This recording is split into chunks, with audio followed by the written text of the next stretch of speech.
सो कल की क्लास में ना हम लोगों ने एक 2 ब्लॉक प्रॉब्लम सिस्टम पढ़ा था, याद है सब लोगों को? कल की क्लास में हमने एक 2 ब्लॉक सिस्टम पढ़ा था। वो 2 ब्लॉक सिस्टम क्या था सर? 2 ब्लॉक सिस्टम ऐसा था कि मान लीजिए ये धरती है, धरती पर 2 डब्बे रखे हुए हैं, एक है स्मॉल एम और एक है कैपिटल एम। ठीक है, अगर इन पे फ्रिक्शन लग रहा है तो आपने हमको स्टेप 1 सिखा दिया था। स्टेप 1 कहता था कि एफ नेट बराबर एम ए निकाल लो, यहां से कॉमन एक्सेलरेशन आ जाएगा। मान लो यहां भी फ्रिक्शन है μ1 और यहां फ्रिक्शन है μ2, तो एफ नेट बराबर एम ए सी निकाल लो, यहाँ से ए सी निकल कर आ जाएगा, जिसको कि हम कंबाइंड एक्सेलरेशन ऑफ सिस्टम कहते हैं। ऐसा हमने मान लिया है कि दोनों डब्बे एक साथ चल रहे हैं कंबाइंड एक्सेलरेशन ए सी से। अगर ऐसा हो रहा होगा तो हम देखेंगे static force greater than F generated की एक सिचुएशन आएगी, और F generated greater than F static की आएगी। साथ साथ चल रहे होंगे तो ये वैलिड होगा और हमारा आंसर एसी के बराबर हो जाएगा। लेकिन अगर साथ साथ नहीं चल रहे होंगे तो ये वाली स्टेप वैलिड नहीं होगी और हमें दोनों का A1 और A2 निकालना पड़ेगा। बोलो, यहीं तक की कल कहानी पढ़ाई थी मैंने? किसी को कोई दिक्कत है यहाँ तक? चलो, तो अब समस्या ये आ रही थी कि सर ये कैसे करा आपने, है ना? तो मैंने कल भी सिखाया था कि देखो पहले तो क्या करो, पहले तो तुमने डिसाइड कर लिया that both the blocks are moving separately. क्या डिसाइड कर लिया बच्चों तुमने? Both the blocks are moving separately. अगर दोनों ब्लॉक सेपरेटली मूव कर रहे हैं तो अब क्या करो, मैं तुम्हें डायग्राम फिर से बना के दिखा देता हूं यहाँ पे। वैसे जरूरत कुछ नहीं है, पर तुम लोग मानोगे नहीं ऐसे मेरी बातों, बहुत टाइम लगेगा।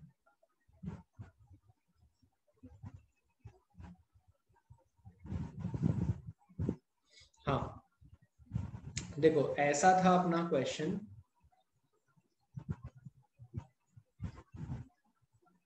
एक ब्लॉक ये था,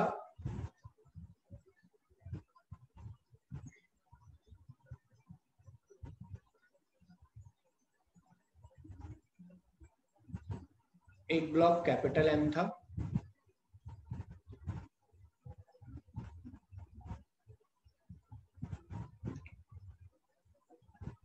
ठीक है। अब अगर हमको इनके बीच में फोर्सेस लिखना हो तो कैपिटल एम जी नीचे, जमीन से ऊपर की तरफ आने वाला नॉर्मल रिएक्शन N2, इसमें लगेगा mg स्मॉल mg नीचे और ऊपर की तरफ N1। इन दोनों के बीच में कांटेक्ट फोर्स के कारण यहाँ पे क्या लगेगा? N1। क्या ये डायग्राम क्लियर है सभी को? अब हम ये मान लेते हैं, अब क्या हो रहा है, दोनों ब्लॉक अलग अलग जा रहे हैं। सर थोड़ा और डायग्राम सही बनाइए, थोड़ा और डायग्राम सही बनाते हैं। तो इधर मैंने कहाँ लगाया था क्वेश्चन, देख लेते हैं एक बार अपन। कल जो क्वेश्चन लिया था, क्वेश्चन क्या था अपना? इधर बड़े वाले ब्लॉक पर लग रहा है ना, ये देखो, ये बड़े वाले ब्लॉक पर एफ लग रहा था। ओके, तो एक्सटर्नल फोर्स कैपिटल एम पर लग रहा है, कोई दिक्कत नहीं, यही पढ़ रहे हैं हम। तुम लोग देखते चलो, बस तुम्हें सब समझ में आ जाएगा। ये कैपिटल एफ इस पे लग रहा है, कैपिटल एफ के इस पे लगने से अब तो दोनों ब्लॉक सेपरेटली मूव कर रहे हैं। Late us suppose it is moving with A1 and this is moving with, अच्छा इसको A1 लिया है क्या, तो ये A1 और ये A2 है ना। अगर ये सेपरेटली मूव कर रहे हैं तो इस पे फ्रिक्शन फोर्स आएगा किधर? सर F1 इधर, F2 इधर, और इधर एक रिएक्शन आएगा F1 का। अच्छा, अब ये मूव कर रहे हैं ना, तो तुम लोग सब ईमानदारी से जवाब देना, F1 और F2 काइनेटिक के कारण आएंगे, होगा तो फॉर्मूला इनका म्यू N1 और F2 का होगा म्यू N2। आपके मन में क्या लगता है, म्यू S लिखूं या म्यू K लिखूं? सब लोग जवाब देना। निधि ने तो जवाब दिया है काइनेटिक, बाकी लोग?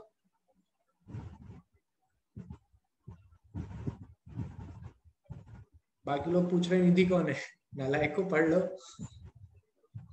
म्यू K क्या आएगा? Kinetic friction. सर आपको कैसे पता काइनेटिक फ्रिक्शन आएगा, बोलो? काइनेटिक फ्रिक्शन इसीलिए आएगा क्योंकि दोनों ब्लॉक के बीच में मोशन हो रहा है, और मोशन हो रहा है तो काइनेटिक फ्रिक्शन लिखते हैं। तो यहां से हमने A2 और A1 निकाला और उसमें F1 और F2 की वैल्यू रख दी। क्लियर हुआ क्या? एक क्वेश्चन करें इस पे, हाँ या ना बोलो मासूमो। ये लिख तो कल भी लिया था तुम लोगों ने।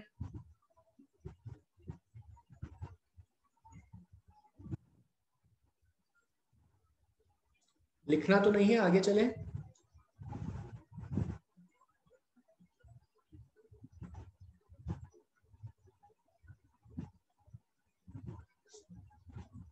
चलिए तो क्वेश्चन करते हैं। ये क्वेश्चन को मैं पूरी इंक डिलीट कर देता हूँ। चलो बिल्कुल एकदम फ्रेश माइंड से क्वेश्चन को करो। This is the question, solve कीजिए फटाफट सभी लोग। एकदम सारी स्टेप 1 से सॉल्व कीजिए। कंबाइंड एक्सेलरेशन निकालिए, सॉल्व कीजिए। बिल्कुल तन्मय, कंबाइंड एक्सेलरेशन निकालिए, सॉल्व कीजिए सभी लोग।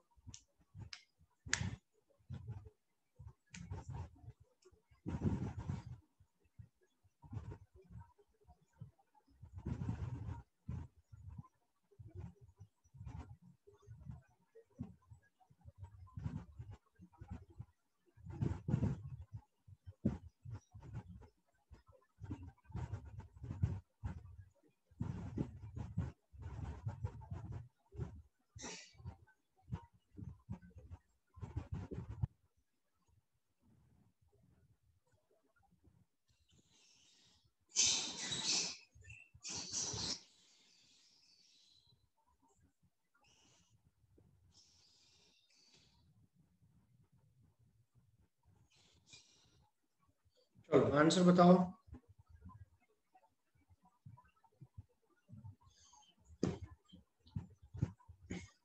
मैं भी करता जाऊं क्या तुम्हारे साथ? चलो मैं भी सॉल्व करता हूं। देखो सर, पहले तो सिखाया था कि लिखो एफ नेट बराबर एम ए, तो इस पूरे सिस्टम को एक ही मान लो।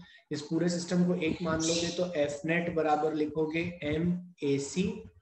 टोटल फोर्स जो इस पूरे सिस्टम पे लग रहा है वो है 50 न्यूटन। टोटल मास है 15। एक्सेलरेशन हो गया AC, तो AC बराबर 10/3 मीटर पर सेकेंड स्क्वायर, है ना? यही आ रहा है।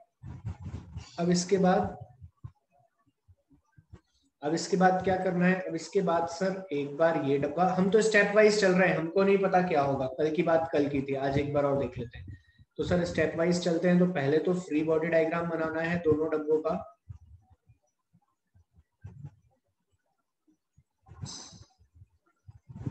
ये कैपिटल F,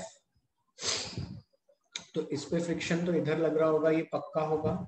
F1 तो इस पे आगे लग रहा होगा F1।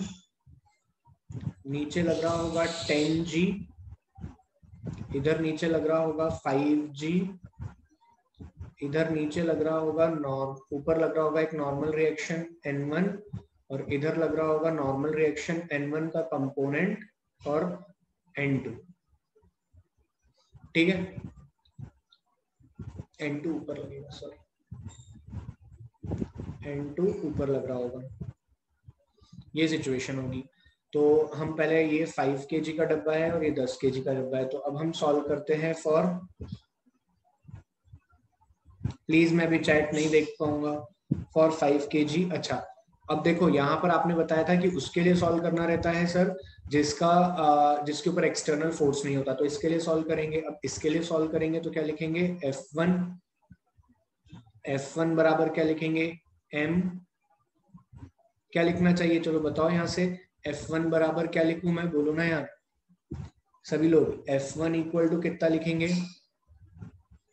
Mu into N. N1 लिखूं या N2 लिखूं? मुझे ये F1 निकालना है।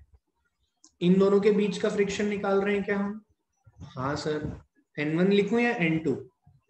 N1 लिखो। म्यू1 कितना है? 0.4। नॉर्मल रिएक्शन कितना होगा? N1 की वैल्यू होगी 5 इंटू जी, तो ये हो गया 5 4 20। So the limiting value of the friction is 20 Newton. लेकिन सर जनरेटेड फ्रिक्शन भी तो निकाल लो। जनरेटेड फ्रिक्शन कितना आ रहा है बताओ यार? F1 की वैल्यू, F1 की वैल्यू कितनी आ रही है जनरेटेड फ्रिक्शन की? सभी लोग बताओ।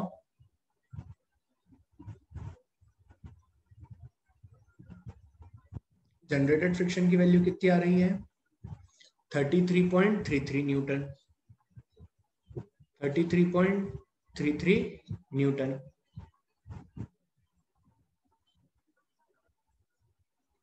है ना? कैसे निकाला ये मैंने? तो ये वाले ब्लॉक पे क्या लिख दिया मैंने? इस वाले ब्लॉक के लिए लिख दिया F बराबर ma, इसका मास है 10 इंटू 10/3, ये हो गया 33/3 न्यूटन। चलो, तो यहां से समझ में आया कि F जनरेटेड जो है is greater than FL। Both block will move separately. क्या होगा? Both block will move separately. क्या इतना क्लियर है बेटा? बोलो। हर किसी को तो मैं आगे चलूं, नहीं तो रुक जाऊंगा फिर मैं। तुम लोग बोलो, आगे चलूं क्या मैं?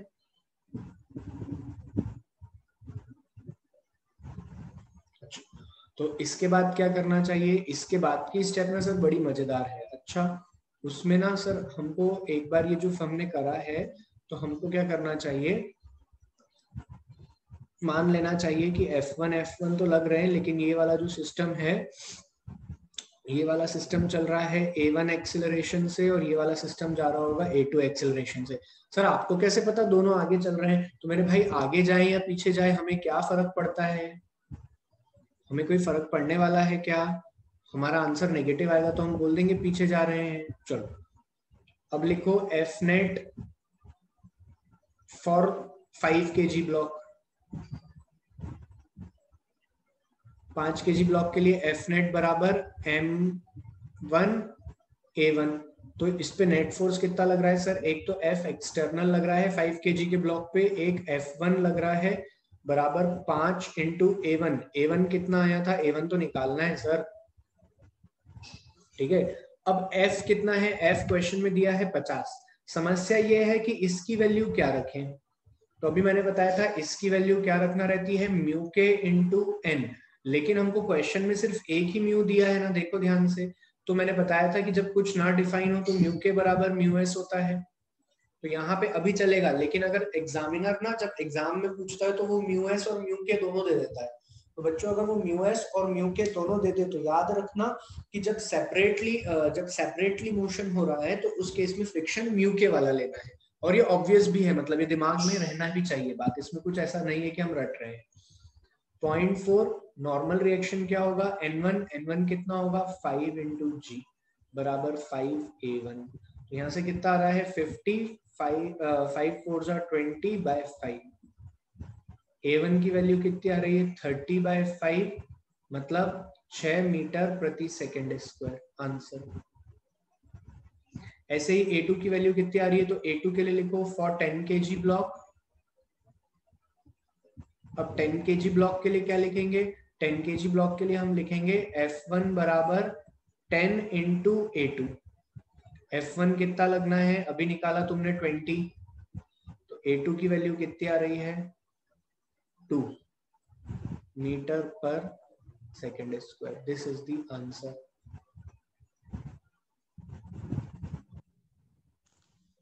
क्लियर हुआ सभी लोगों को? अच्छे से समझ में आया?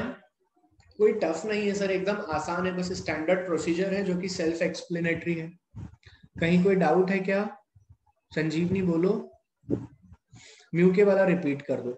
म्यूके में देखो, अरे तुम अपना दिमाग लगाओ ना, तुमने खुद ने कहा था कि दो सरफेस के बीच में ये कॉमन एक्स निधि, चलो मैं बताता हूँ। पहले हम मान रहे थे कि क्वेश्चन एक साथ होगा, पहले हमने मान लिया था कि पूरा सिस्टम एक साथ चलेगा कॉमन एक्सिलरेशन से। लेकिन ये वाला जो आंसर आया ना बेटा, ये वाला आंसर, इसने ये प्रूव कर दिया कि कॉमन एक्सिलरेशन पॉसिबल नहीं है। मतलब जो आपने हिट एंड ट्रायल मेथड में ये ट्रायल लगाया था ये गलत हो गया। लेकिन ये नहीं है तो ये भी तो श्योर हो गया ना कि दोनों ब्लॉक अलग अलग मूव कर रहे होंगे। तो फिर हमने कॉन्सेप्ट क्या लगा दिया? बोथ ब्लॉक मूव सेपरेटली वाला। ठीक है।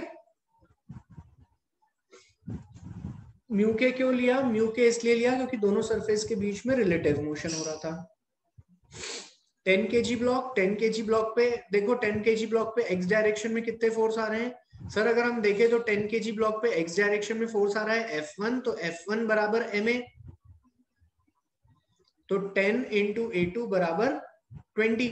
अब F1 क्या होगा, अभी तो निकाला था बेटा। चलिए एक और क्वेश्चन कीजिए पहले, फिर लिखिएगा। ये वाला क्वेश्चन सॉल्व कीजिए सभी लोग। बहुत अच्छा क्वेश्चन है, सभी लोग सॉल्व करेंगे। सॉल्व करो बच्चों।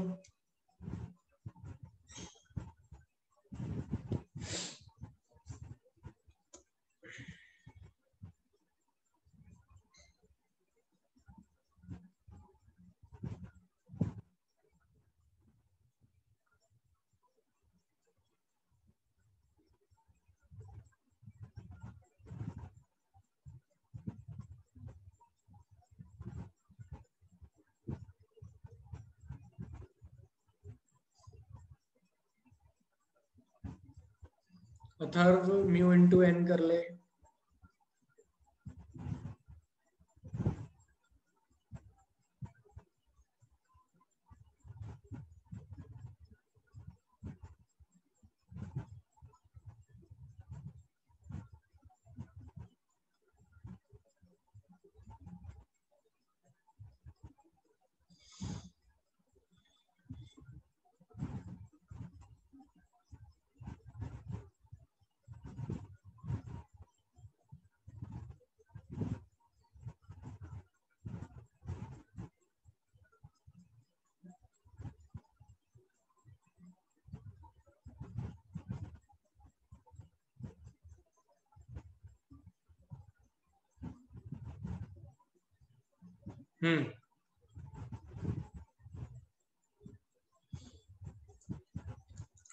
चलिए सॉल्व करते हैं।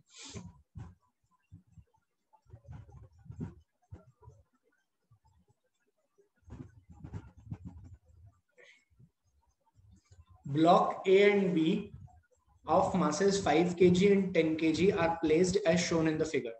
If block A is pulled with 50 Newton, okay, find out the acceleration of A and B if the coefficient of friction between A and B is 0.5 और ground पे 0.4 है। बहुत बढ़िया, मैं यहाँ पे डायग्राम बनाता हूँ, आप लोग सॉल्व करते रहिए। सभी लोग जिंदा होना, सॉल्व करते रहो।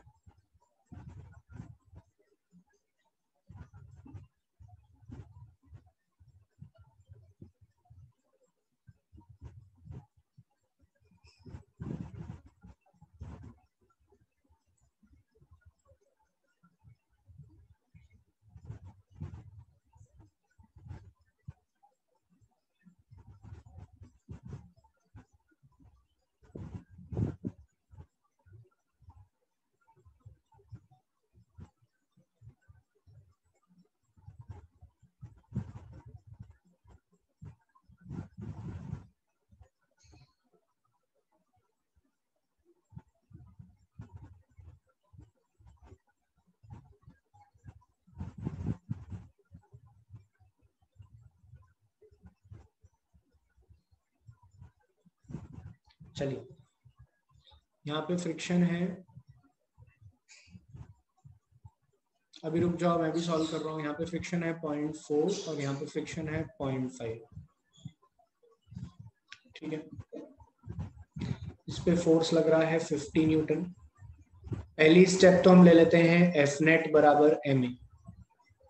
एफ नेट बराबर एम ए ले लें तो नेट फोर्स लग रहा है 50 माइनस, अब देखो ध्यान से देखो, अगर तुम पूरा एक ही सिस्टम मानते हो, मान लो जैसे कि तुमने कहा कि ये पूरा एक ही सिस्टम है, ये पूरा एक ही सिस्टम है, तो अगर ये पूरा एक ही सिस्टम है तो 15 केजी का एक डब्बा हो गया ना।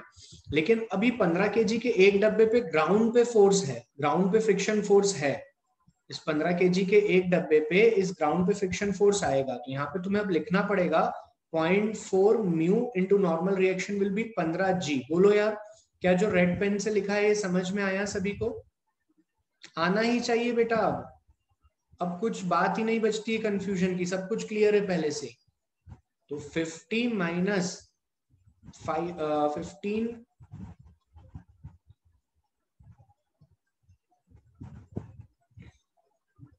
अच्छा है, इसमें थोड़ा सा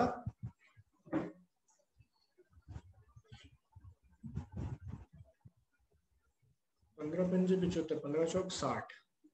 अरे ये तो एक्सेलरेशन नेगेटिव आ रहा है।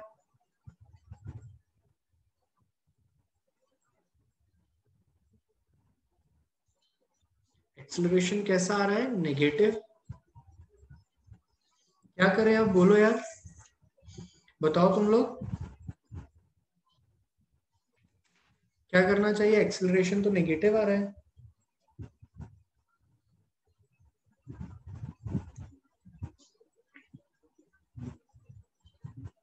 किसी के पास कोई जवाब है क्या? डायरेक्शन चेंज कर दें? अच्छा, अब तुम खुद सोचना अपने दिमाग से, क्या कर दें? डायरेक्शन चेंज कर दें, ऐसा कह रहे हैं कुछ बच्चे। अच्छा,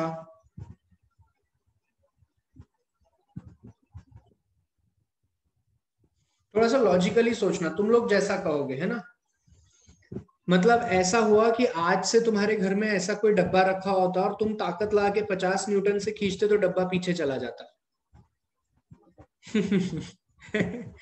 बोलो, ऐसा होता क्या? सच में ऐसा होता क्या? सोचो,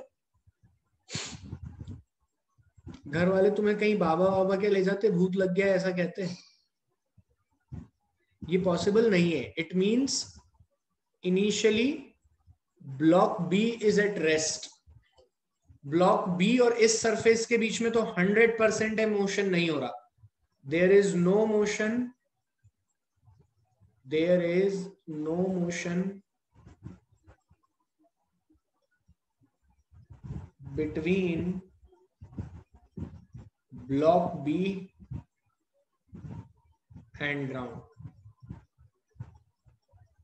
ग्राउंड और ब्लॉक बी के बीच में कोई मोशन नहीं हो रहा। तो अब चेक कर लेते हैं हम कि क्या ऐसा हो रहा है कि सिर्फ ब्लॉक ए मूव कर रहा है एंड बी एट रेस्ट है, ऐसी सिचुएशन है क्या? देखते हैं। तो यहाँ पे फ्री बॉडी डायग्राम बना लेते हैं। ये लग रहा है 10G, ऊपर आएगा N2, इधर आएगा नीचे 5G, ऊपर आएगा N1 और N1 का एक रिएक्शन। एक बात तो पक्की हो गई, ये आगे जा रहा है तो इस पे लगेगा पीछे की तरफ F1 और इस पे लगेगा आगे की तरफ F1 और ये पीछे रहे इसके लिए लगेगा F2। और ग्राउंड पे भी इधर आएगा F2। खैर उसकी कोई जरूरत नहीं है, ठीक है। तो यहां से मैं लिखूंगा फॉर ब्लॉक ए, प्लीज अभी कुछ मत लिखो, मैं चैट नहीं पढ़ पा रहा हूं। फॉर ब्लॉक ए पहले निकाल लेते हैं। ब्लॉक ए के लिए लगने वाला limiting friction will be mu N1, मतलब 0.5। नॉर्मल रिएक्शन कितना है? 5 × 10, 25 न्यूटन। और तुमने जो एक्सटर्नल फोर्स लगाया है वो 50 न्यूटन का लगाया है। क्या किया तुमने? जो एक्सटर्नल फोर्स लगाया है वो 50 न्यूटन का लगाया है। मैं सही कर रहा हूं ना? तुमने जो एक्सटर्नल फोर्स लगाया है 50 न्यूटन का लगाया है, तो इसका मतलब क्या होगा? मोशन तो होने वाला है। अब अगर मोशन होने वाला है तो कितना होने वाला है ये भी तो देखना पड़ेगा। तो अब ये बात तो पक्की हो गई, एक बात तो हम यहां तक समझ में आया ना, ये बात तो पक्की हो गई कि this block will move with acceleration A1। तो यहां से एक और हो गया कि block A will move and B will be at rest, will be at rest। ये कंफर्म हो गया। ब्लॉक बी रुका होगा और ए उसके ऊपर चल रहा होगा। अगर ए उसके ऊपर चल रहा होगा तो हम लिखते हैं for block A F net बराबर एम ए। किसके लिए लिख रहे हैं ये? ब्लॉक ए के लिए। ए मतलब ऊपर वाले के लिए। एफ नेट बराबर एम ए, तो 50 माइनस F1 बराबर मास कितना है बेटा? मास है 5 और ए की वैल्यू नहीं पता। F1 की वैल्यू बच्चों मैं क्या लूं? क्या मोशन हो रहा है? तो F1 की वैल्यू म्यू के इंटू N1 लेना चाहिए। बोलो, अगर अभी तो क्वेश्चन में नहीं दिया है, मान लो यहां पर दोनों दिए रहते 0.5 और 0.6 दिया रहता म्यू एस, तो कौन सा लेते? 0.6 या 0.5? 0.6 लेते या 0.5? 0.5। क्यों ले रहे हो सर 0.5? क्योंकि हमने ये प्रूफ कर दिया ऊपर वाली लाइन में कि there is a relative motion between the surfaces, कौन से सरफेस? ये वाले सरफेस के बीच में रिलेटिव मोशन हो रहा है, और जब जब रिलेटिव मोशन होता है तब तब काइनेटिक फ्रिक्शन काम में आता है। लेकिन यहाँ पर क्वेश्चन में कुछ ऐसा दिया नहीं था, तो हमारा एफ लिमिटिंग, एफ स्टैटिक और एफ काइनेटिक के बराबर होगा। यहाँ पे लिखेंगे 50 माइनस 25 बराबर 5a। तो यहां से एक्सेलरेशन कितना आएगा? 25/5, that is 5 metre per second square. This is the acceleration of the system.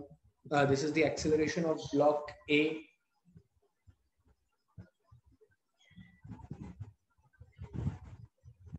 बोलो ना यार, क्लियर है क्या हर किसी को?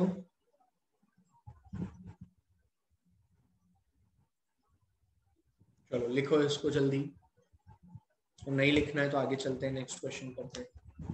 हाँ, ये एफ जनरेटेड की तो नीड ही नहीं है ना कांची।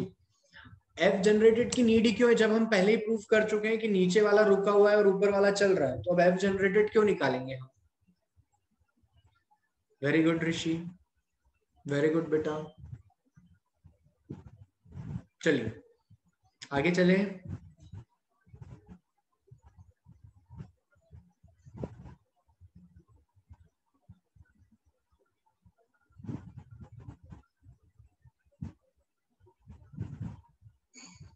कृष्णा, अपन ने ये ऐसे प्रूव करा कि अपना एक्सेलरेशन नेगेटिव आ रहा था यहाँ से।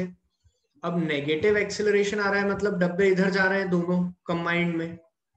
तो ऐसा बेटा हो सकता है क्या कि तेरे घर में एक ऐसा डब्बा है 15 किलो का, जमीन पे फ्रिक्शन है 0.4, और जब तूने उसको 50 न्यूटन से आगे की तरफ खींचा तो कुछ एक्सेलरेशन से पीछे की तरफ चला गया। ऐसा पॉसिबल है क्या? ठीक है, हाँ ना बोलो। ठीक,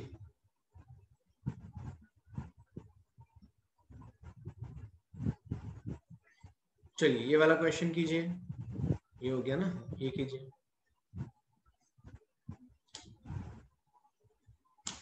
चलो सॉल्व करो।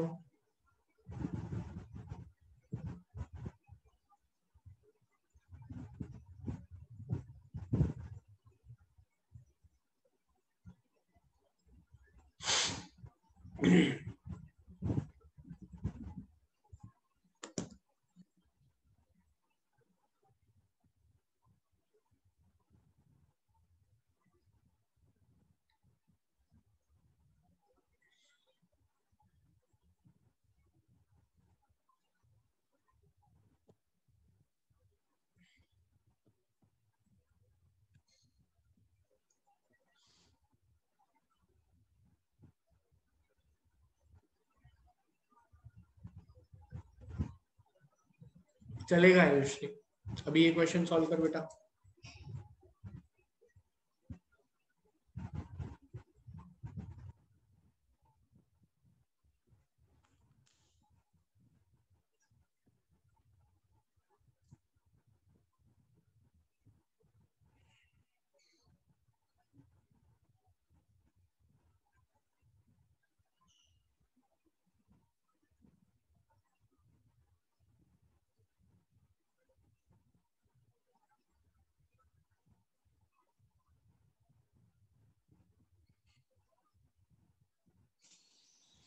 जीरो 0.4 और 0.6 दो एक्सेलरेशन दिए, दो कोएफिशिएंट ऑफ फ्रिक्शन दिए।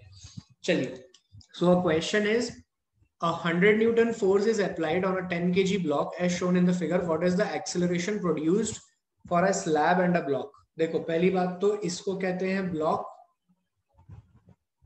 और ये दिया ही हुआ है क्वेश्चन में कि ये क्या है? स्लैब, नीचे सरफेस स्मूथ। चलिए सबसे पहली स्टेप तो सर वही हमारी पारंपरिक स्टेप है एकदम, एफ नेट बराबर M A C. Let us suppose कि दोनों सिस्टम एक साथ चल रहे हैं, तो नेट फोर्स कितना लग रहा है? 100। Since there is no friction, कैसा डायग्राम है? डायग्राम ऐसा है। Since there is no friction between the ground and the body, तो हम क्या करेंगे? हम इसको आगे की तरफ खींचेंगे ऐसे, ये रहा अर्थ। तो एक्सेलरेशन कितना आ रहा है? 50 AC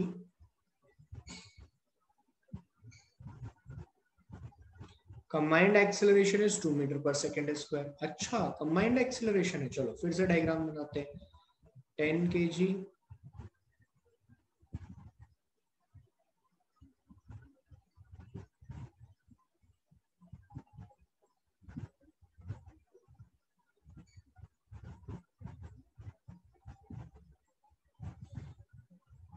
इधर लग रहा है 40g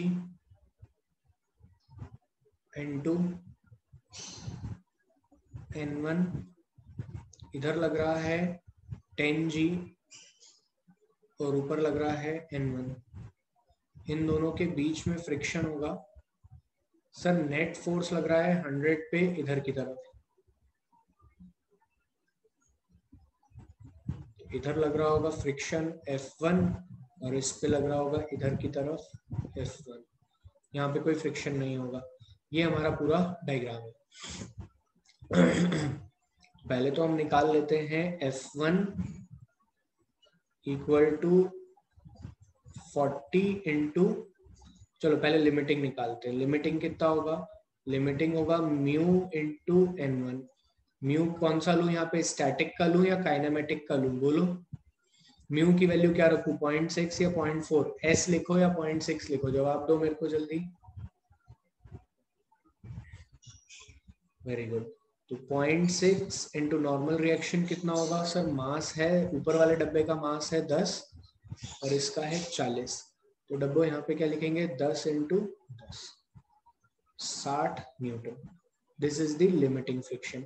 जनरेटेड फ्रिक्शन कितना है? तो सर जनरेटेड फ्रिक्शन तो इसकी मदद से निकालना पड़ेगा, जो कि कितना होगा, जो कि होगा F1 बराबर ma। तो m मास है 40 और एक्सेलरेशन आया 80 न्यूटन।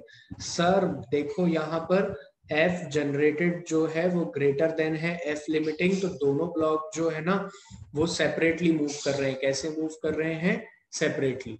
क्लियर है क्या सभी को? अगर सेपरेटली मूव कर रहे हैं तो क्या हो रहा होगा? सर फिर से एक बार डायग्राम बना लो, या डायग्राम मत बनाओ सर, इसी में लिख दो। ये जा रहा होगा A1 एक्सेलरेशन से आगे और ये जा रहा होगा A2 एक्सेलरेशन से आगे। और इक्वेशन लिख लीजिए सर, 100 माइनस F1 बराबर 10 इंटू A1। अब 100 for block, for 10 kg block लिख रहा हूं मैं। समझ में आ रहा है ना सभी को? एकदम स्टैंडर्ड प्रोसेस है जो कि हम फॉलो कर रहे हैं।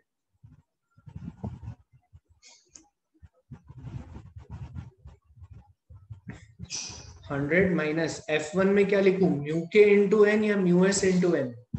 0.4 लिखूं या म्यू के, क्या लिखूं बोलो? 0.4 म्यू के 0.6, क्या लिखूं मैं? सर क्योंकि अब प्रूव हो गया है कि दोनों डब्बे के बीच में जो ये वाली सरफेस है यहाँ पर रिलेटिव मोशन हो रहा है, तो आप लिखोगे 0.4 और नॉर्मल रिएक्शन क्या है, 10G 10A1। तो 100 माइनस 40 बराबर 10A1। On solving A1 equal to 6 meter per second square. कितना आ रहा है बच्चों A1 equal to 6 meter per second square. उसके बाद में सर फॉर ब्लॉक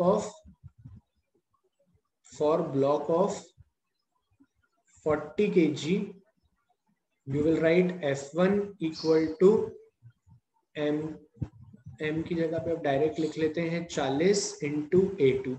F1 की वैल्यू कितनी आएगी? Again we will write 0.4 into 10G बराबर 40 बराबर A2।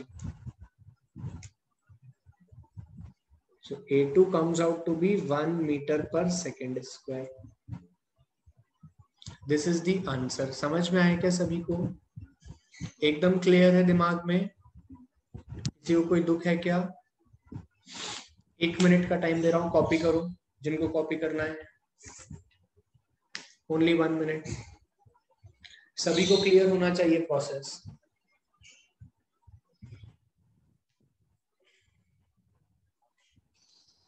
काफी इंटरेस्टिंग चैप्टर है ना फ्रिक्शन, बहुत सारी नई नई बातें सिखा गया उनको।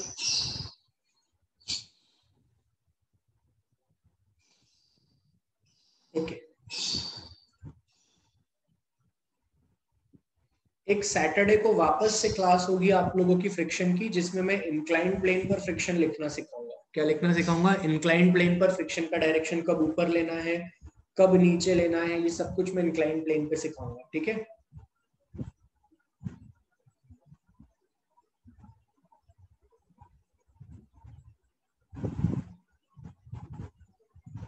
हर्ष क्या लिखा है समझ नहीं आ रहा। अरे तुम सौम्या खुद ही कह रही हो, कैसी बात पूछ रही हो? लिमिटिंग निकालना है तो 0.6 लिया, तो याद करो लिमिटिंग का फॉर्मूला क्या लिखा है, म्यू एस इंटू एन।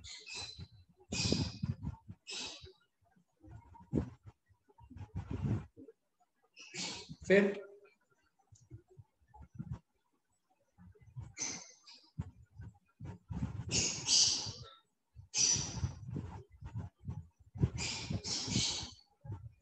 कल क्लास है, रेगुलर जो यूजुअल क्लासेस रहती है वही रहेंगी। सैटरडे को मैं वापस से कंबाइंड पढ़ाऊंगा दोनों बैचेस में इंक्लाइन प्लेन। ठीक है, सैटरडे से हम वापस कंबाइंड पढ़ेंगे इंक्लाइन प्लेन। तो अभी जो 2-3 दिन का टाइम मिल रहा है इसमें फ्रिक्शन खूब पढ़ लो, एनएलएम पूरा पढ़ लो। इससे दो फायदे होंगे, तुम्हारा एसेट भी अच्छा जाएगा और तुम्हारे टेस्ट भी अच्छे जाएंगे। और बाकी जो यूजुअल अपनी क्लासेस में चल रहा है वर्क एनर्जी थ्योरम, वो वर्क एनर्जी थ्योरम में बीच में जितना कराया है उतने की प्रैक्टिस भी करा दी, तो ऐसा कोई नीड नहीं है। जब भी होगा टेस्ट, मुझे टेस्ट डेट ध्यान नहीं है, देख लीजिएगा आप लोगों का जब भी टेस्ट है तब, है ना। रो मत टेस्ट के लिए, टेस्ट देना है तुम लोगों को, बहुत प्रैक्टिस करा रहा हूँ मैं।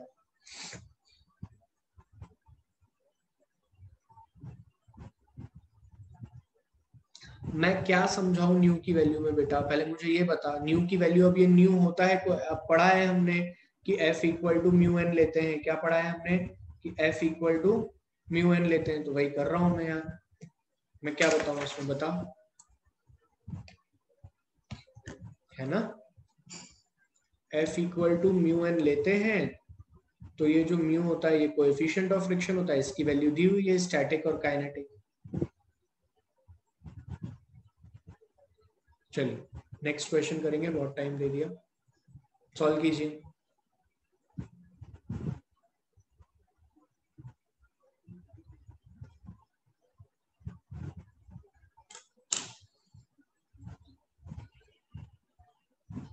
सॉल्व कीजिए क्वेश्चन।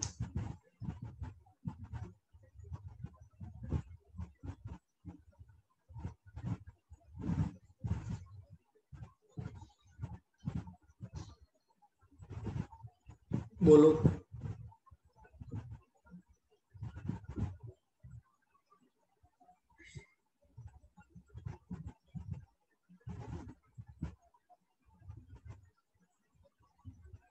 F1 तो 60 है। अरे यार, अब जब सब बच्चे क्वेश्चन पढ़ते हैं तब तुम्हें डाउट आ जाता है। F1 तो 60 है, कहाँ गया मेरे भाई? F1 60 था जब स्टैटिक था, अभी मैंने प्रूफ कर दिया ना यहाँ से। यार तुम अभी तक समझे ही नहीं, चल क्या रहा है बच्चे। F1 60 था, लेकिन यहाँ से हमने प्रूफ कर दिया ना कि हम जो अपनी तरफ से फोर्स लगा रहे हैं वो 80 है, तो 60 से बड़ा होता है क्या 80? तो हमने ज्यादा फोर्स लगा दिया ना, 60 से ज्यादा फोर्स लग गया। अगर ज्यादा फोर्स लग गया तो ये अलग अलग मूव करेंगे। ये कहानी समझाई तो थी अभी, ठीक है। चलो ये सॉल्व करो, ये सॉल्व करो।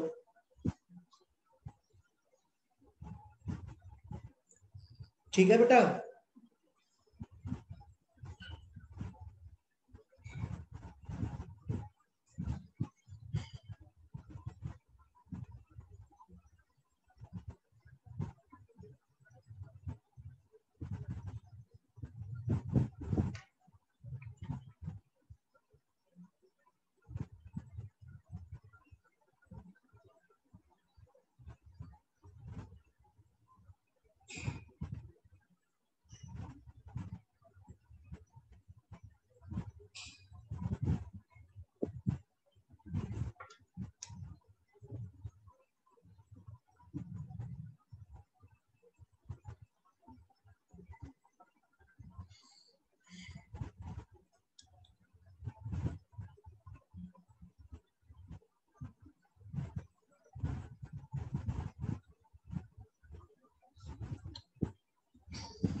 चलो आगे चले। A block of 3 kg is placed on the block B। एक टेबल पे दो ब्लॉक रखे हैं, ब्लॉक बी नीचे रखा है, ब्लॉक ए ऊपर रखा है। ए है 3 kg, बी है 6 kg। Coefficient of friction between A B is 0.3 and between B and table is 0.6. Okay. A net 30 Newton horizontal force is applied to the block B. Okay. एक 30 newton का horizontal force block B को apply किया है। Okay. Then calculate the friction force between A B, A और B के बीच में। तो पहले तो हमारी पारंपरिक मेथड है एफ नेट बराबर एम ए सी, 30 माइनस, मैं थोड़ा सा डायरेक्ट कर रहा हूं, तुम लोग समझ पा रहे हो क्या बताना, 0.69 इंटू 10 बराबर टोटल मास 9 इंटू ए। क्लियर है क्या? ये कंबाइंड एक्सीलरेशन सभी बच्चों ने निकाल लिया होगा। 30 माइनस 0.696 54। अरे सर एसी तो नेगेटिव आ रहा है, AC नेगेटिव आ रहा है, combined acceleration negative, it means there is no motion between block B and ground.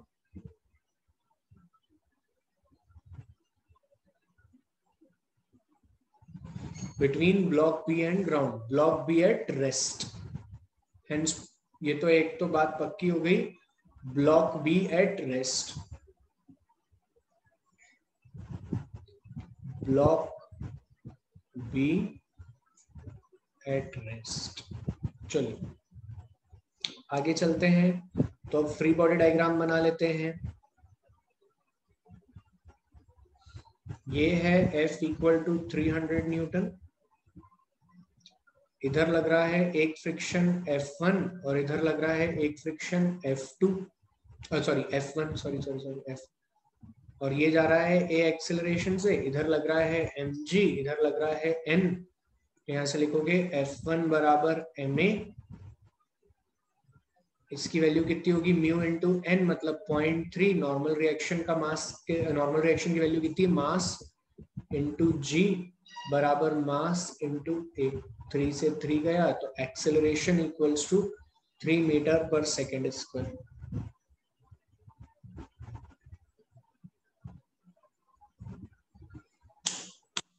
कुछ गलत लिखा क्या मैंने? सही तो लिखा है, acceleration equal to 3 metre per second square. Clear है क्या सभी को?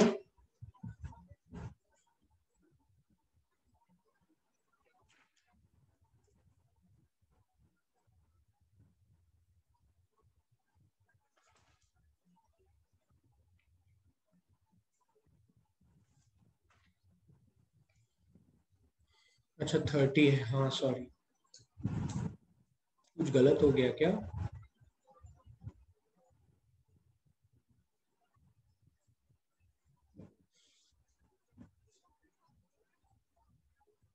नहीं, एक सेकंड रुको, थोड़ा सा सोचने दो मेरे को, 2 minute,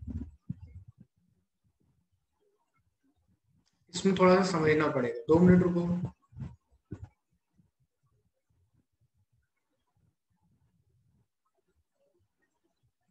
block B at rest है ना, 2 मिनट, थोड़ा सा यहाँ पे फ्री बॉडी डायग्राम को एनालिसिस करना पड़ेगा। इधर देखो, 2 मिनट बच्चों, इधर आओ सभी लोग, बहुत अच्छा क्वेश्चन बन गया ये, अपने से गलती होते होते रुक गई।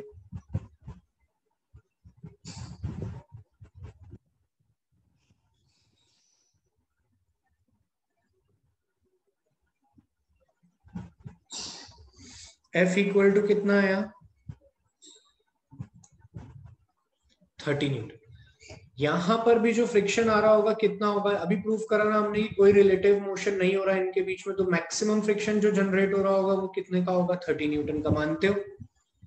नीचे लग रहा है 6g, ऊपर लग रहा है n2, इधर आ रहा है n1, इसके लिए इधर आएगा 3G, इधर आएगा,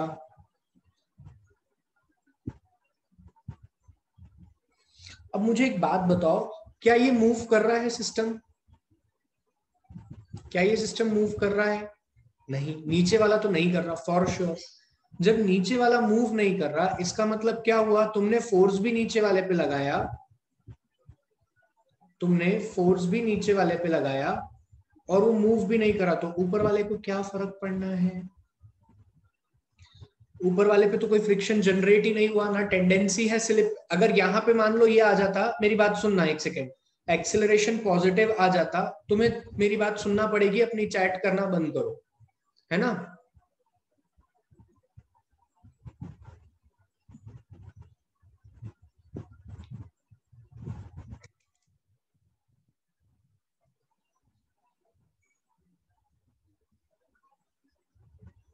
दो मिनट।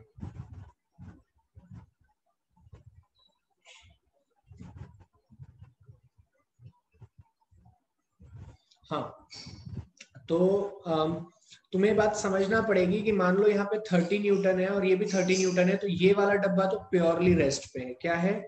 ये वाला डब्बा जो है, ये वाला बॉक्स तो प्योरली रेस्ट पे है।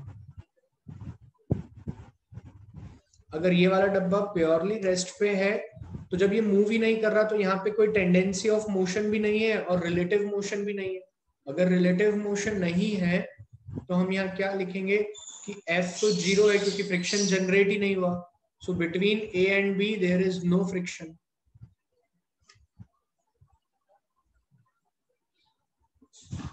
मतलब पूरा का पूरा सिस्टम ही रुका हुआ होगा, क्योंकि ए भी नहीं चल सकता और बी भी नहीं चल सकता। लॉजिकली सोचो तुम, तो तुमने नीचे वाले डब्बे को खींचा और नीचे वाला डब्बा नहीं चल रहा, ऊपर वाला डब्बा चलने लग गया। ऐसा पॉसिबल है क्या? ऐसे समझो कि ये एक बॉक्स है और इस पर मैंने ये दो बॉक्स हैं, एक के ऊपर एक रखे हुए हैं, है ना, और ये जमीन है। अब मैं नीचे वाले डब्बे को खींच रहा हूँ, ये नहीं चल रहा, तो क्या ऊपर वाला चलने लग जाएगा? जबकि ऊपर वाले पे कोई फोर्स नहीं आ रहा। हाँ, अगर फोर्स में एक ग्रीन कलर के बॉक्स पे लगा था, तो बहुत सारी टेंडेंसी डेवलप हो सकती थी, दोनों एक साथ चलते हैं, दोनों अलग अलग चलते हैं। तो वो इसके पहले वाले क्वेश्चन में अपन ने देखा है ना। क्लियर है?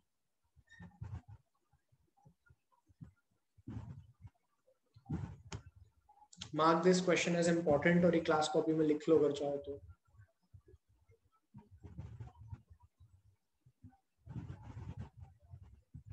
हाँ, ऐसा क्यों हुआ ऋषि? क्योंकि एफ जो था वो बी ब्लॉक पे लग रहा था। अगर एफ ए ब्लॉक पे लगता तो ऐसा नहीं होता। तो ऐसी वाली सिचुएशन हमने एक क्वेश्चन पहले ये भी देखी है ना?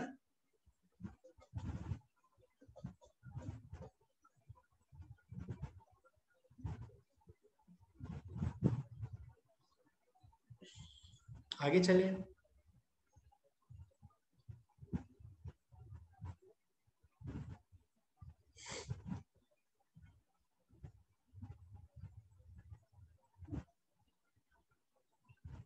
नहीं, तब इसका मतलब ये है सौम्य कि जब देखा तब सिचुएशन रेस्ट पे थी।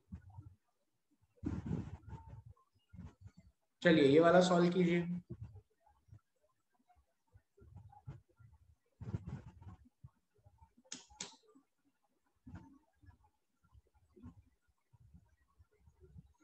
उसके लिए एक को बहुत हैवी होना पड़ेगा शुभांशु। हाँ, तो वही तो लिखा है, हर्ष, फ्रिक्शन 30 तो लिखा है, देखो ना, ये देखो, तभी तो मोशन नहीं हुआ।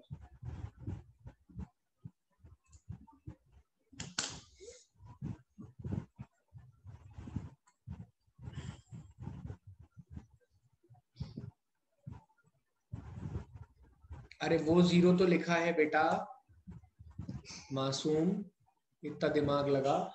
ये 30 इस सरफेस के लिए लिखा है, ये वाली सरफेस के लिए। तो इस वाली सरफेस में क्या होगा? इस वाली सरफेस में तो कुछ जनरेट ही नहीं हुआ ना फ्रिक्शन, इसीलिए 0।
चलिए हो गया। एक आंसर तुम लोग बता दो। स्टैटिक मतलब म्यू एस और डायनामिक मतलब म्यू के।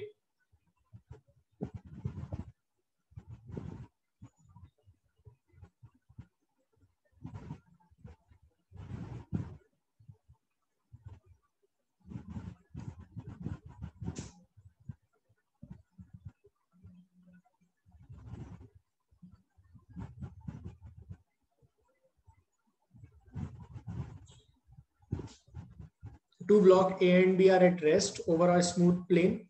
The coefficient of static friction, the maximum horizontal force F that can be applied on B in order so that A and B do not have any relative motion. अच्छा, ये वाली जो surface है ये कैसी है? ये स्मूथ है। A और B के बीच में कोई रिलेटिव मोशन ना हो, it means we have to apply force F such that AC या combined acceleration exist. Combined acceleration ही होना चाहिए, हमको करना ही वो है, कंबाइंड एक्सेलरेशन एग्जिस्ट। चलिए तो हम दोनों को एक ही सिस्टम मान लेते हैं।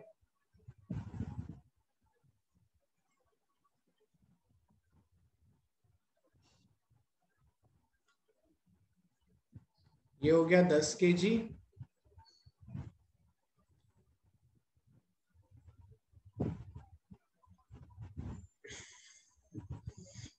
ये हो गया 10 kg। तो F बराबर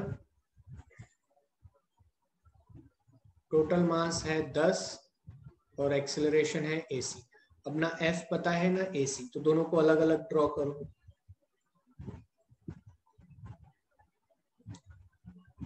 अगर ये ऐसा चल रहा है F से, तो इस पे तो फ्रिक्शन आएगा इधर, और इस पे भी जो फ्रिक्शन आएगा वो F1 ही आएगा, और F1 जो होगा that must be equal to mu N minimum what maximum. अब देखो शब्दों को समझो, तुम जब तक शब्दों को नहीं समझोगे बातें क्लियर नहीं होंगी। सर हमें कंफ्यूजन है कि F1 को हम म्यू एन ले या F1 को हम MAC ले। इसका मास है 4 और इसका मास है 6, तो 4AC ले। अब सर कंफ्यूजन हो रहा है किसको क्या ले, तो बेटा यहाँ पे शब्दों को पढ़ो। What must be the maximum horizontal force, अधिकतम मैक्सिमम हॉरिजॉन्टल फोर्स कितना लगा सकते हैं कि दोनों के बीच में रिलेटिव मोशन ना हो। अगर इनके बीच में रिलेटिव मोशन नहीं हो रहा, मतलब F जनरेटेड की बात ही नहीं चल रही। पहली बात, अगर रिलेटिव मोशन नहीं हो रहा तो कौन सा फोर्स होगा जो इनको खींच के साथ ले जाएगा? सर इन दोनों डब्बों को साथ ले जाने वाला फोर्स होगा स्टैटिक फोर्स ऑफ फ्रिक्शन, जो कि दोनों डब्बों के बीच में लग रहा है। तो F स्टैटिक की maximum value mu S into N, वहीं तक हम मैक्सिमम एक्सटर्नल फोर्स भी लगा सकते हैं, उसके बाद तो मोशन हो जाएगा। तो mu S into N, mu S कितना है sir? Mu S into N बराबर 4 इंटू AC। ये सभी सिस्टम AC एक्सेलरेशन से चल रहे होंगे। अरे हाँ ना भी बोलना है भैया, सोना नहीं है क्लास में, बोलो ना यार।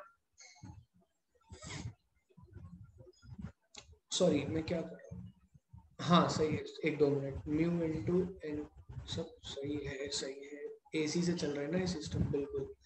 तो F1 की वैल्यू जो आ रही है वो कितनी? अब AC तो है नहीं हमारे पास, तो ऑब्वियसली हमको ये यूज करना है।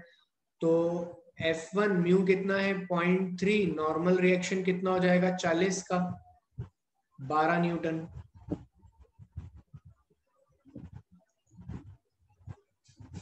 कितना हो गया? 12 न्यूटन। अब ये 12 न्यूटन हो गया। अब ये सेकेंड 6 kg के ब्लॉक के लिए लगाओ, सिस्टम के लिए।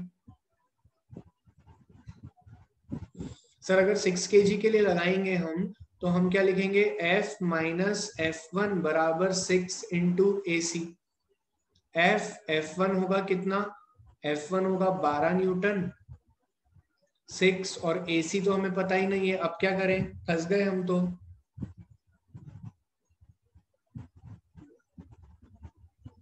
अब क्या करें बेटा, तुम जैसा कहो। यहां से लिख दूं क्या, F/10 equal to AC। AC निकालना है हमें, तो इसको सॉल्व करो ना यार। AC की value F/10, F minus 12, 6 into F/10, 0.6 ले लेते हैं इसको, 0.6 F माइनस F, तो ये हो जाएगा 0.4 F बराबर 12। तो ये क्या आ रहा है, F बराबर कितना आ रहा है, 12/0.4, तो ये 10 इधर आएगा, 4 1 जा 4 3, तो F इक्वल टू आ रहा है 30 न्यूटन।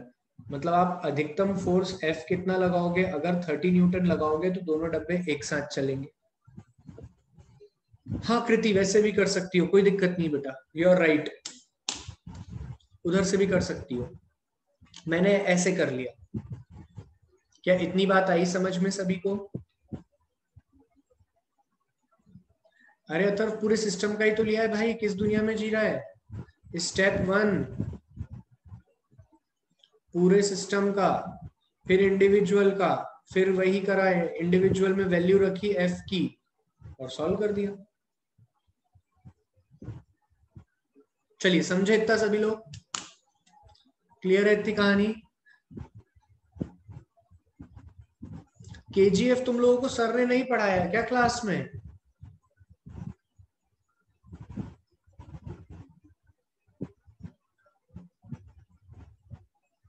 बिल्कुल विनीत, सही कह रहे हो। चलो इधर देखो 2 मिनट, अगर जैसे कि मान लो 30 न्यूटन है, इसको मैं G से डिवाइड कर दूं, फोर्स है 30 न्यूटन, अगर मैं इसको G से डिवाइड कर दूं तो आंसर आएगा 3 kgf, 3 kg ऑफ फोर्स। ठीक है, समझे? अभी फिलहाल के लिए इतना समझ लो। तो अगर आंसर यहाँ पे दिया होता 3 kgf तो वो भी सही होता। ठीक है, बिल्कुल अभिमन्यु, वैसे भी कर सकते हैं, गुड।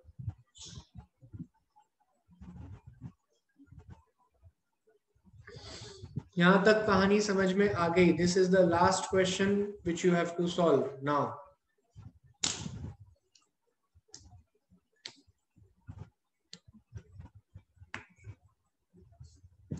यहाँ पे आके फ्रिक्शन पूरा खत्म, 2 ब्लॉक प्रॉब्लम पूरा खत्म। अब अच्छे क्वेश्चन फ्रिक्शन के प्रैक्टिस कराऊंगा सैटरडे को, अगर तुम लोग चाहो तो, नहीं तो रहने दो। ओके हर्ष, अगर तुम चाहोगे तो सैटरडे को अच्छे क्वेश्चन प्रैक्टिस कराऊंगा, इच्छा है क्या? मेरी आत्मा में ऐसी इच्छा है बढ़िया क्वेश्चन प्रैक्टिस करने की। तो बेटा फ्रिक्शन को रटना मत, पढ़ के आना, कब म्यू एस लगता है, कब म्यू के लगता है, म्यू एस का काम क्या होता है। जिस बच्चे को सिर्फ 2 बातें क्लियर है कि म्यू एस का काम क्या है और म्यू एन का काम क्या है, उसको तो कोई दिक्कत आ ही नहीं रही होगी क्वेश्चन में।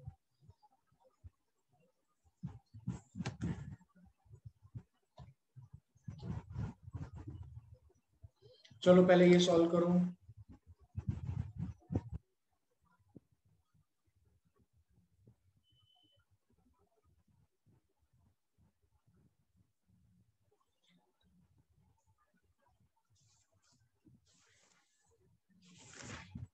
याशी, you can ask on the doubt app, I will reply over there, है ना। आज मैं सारे क्वेश्चन उसके भी सॉल्व कर दूंगा, अभी तो पॉसिबल ही नहीं है, मतलब question number 162 exercise 1। Let me check.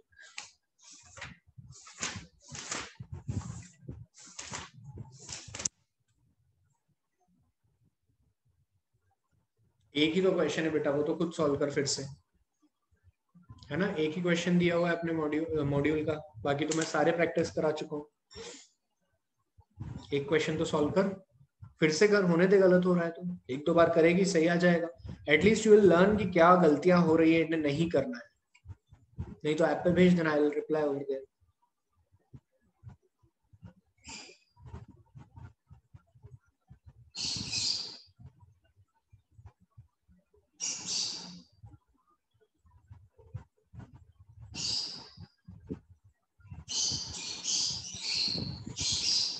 हाँ ये सॉल्व करो।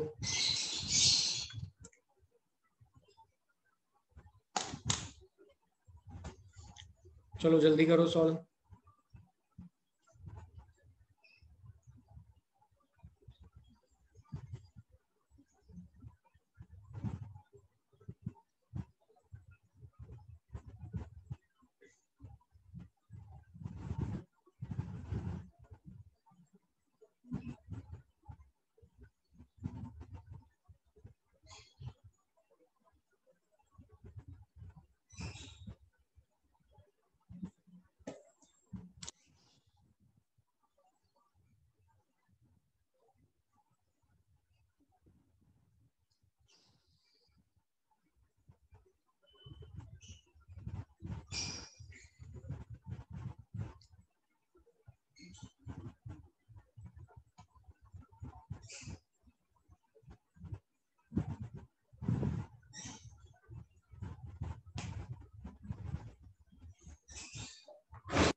हुआ इतना? चलिए इसका आंसर, इसका करेक्ट आंसर है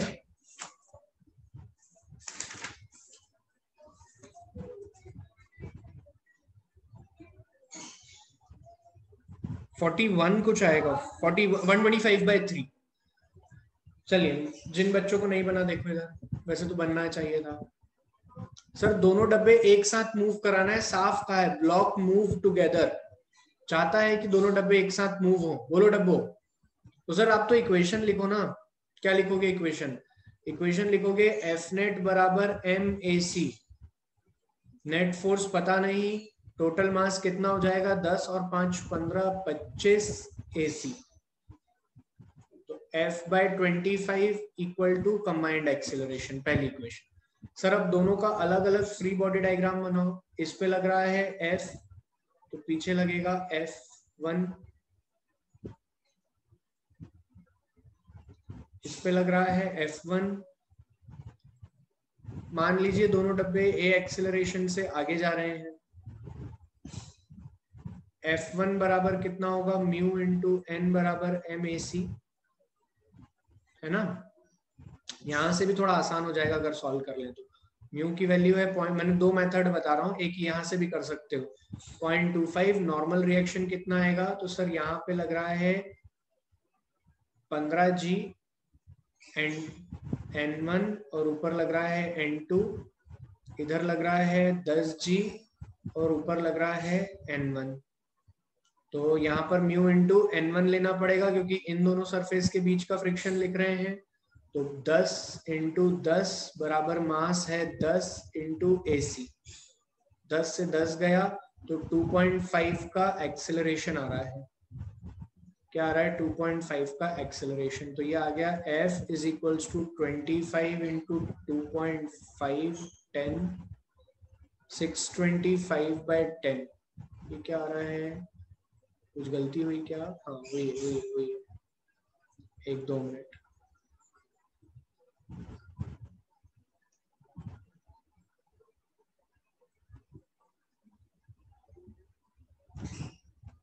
एक्सेलरेशन लिखने में गलती हुई है, कैसे? अच्छा म्यू दिया है 0.25, नॉर्मल रिएक्शन हो जाएगा 10 इंटू जी और 10 इंटू AC। 15 क्यों लेंगे, ए का मास तो 10 है। अच्छा ये 15 लेंगे, सॉरी 15G पर इससे क्या फर्क पड़ेगा, 15 तो कट गया ना।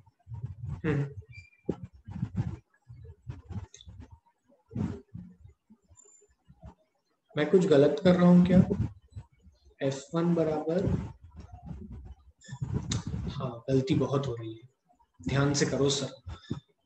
0.25 मैं समझ गया, गलती बता रहा हूँ, हो जाती है यार गलती, क्या करें, तुमसे नहीं होना चाहिए, तुम्हें नीट देना है।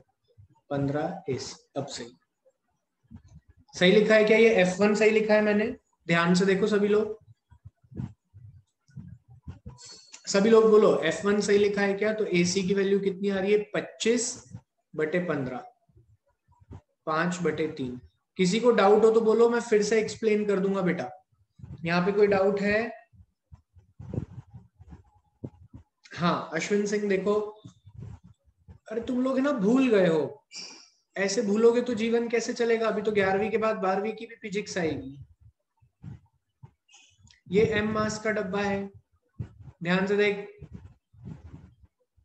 15 kg का। ये 15 kg का F1 फोर्स से चल रहा है ना, फ्रिक्शन फोर्स से। तो मैंने इस पे क्या लगा दिया, F नेट बराबर ma। तो इस पूरे पे x डायरेक्शन में कितना फोर्स है, F1 इक्वल टू, ये F1 की वैल्यू कितनी होती है, म्यू एन से ज्यादा नहीं हो सकती, तो F1 बराबर म्यू एन। तो F नेट बराबर ma, तो म्यू एन बराबर mac। लेकिन यहाँ पर म्यू एन होगा 10g, n1 लेंगे यहाँ पे। n1 क्यों लेंगे, क्योंकि इन दोनों के बीच का फ्रिक्शन लिखना है, बराबर m इंटू ac। तो ac कितना आ गया, 5/3। ठीक है, अब समझ में आया 15 क्यों लिया। मास ये है, लेकिन n1 तो इससे कैलकुलेट हुआ है ना कृष्णा, ठीक है।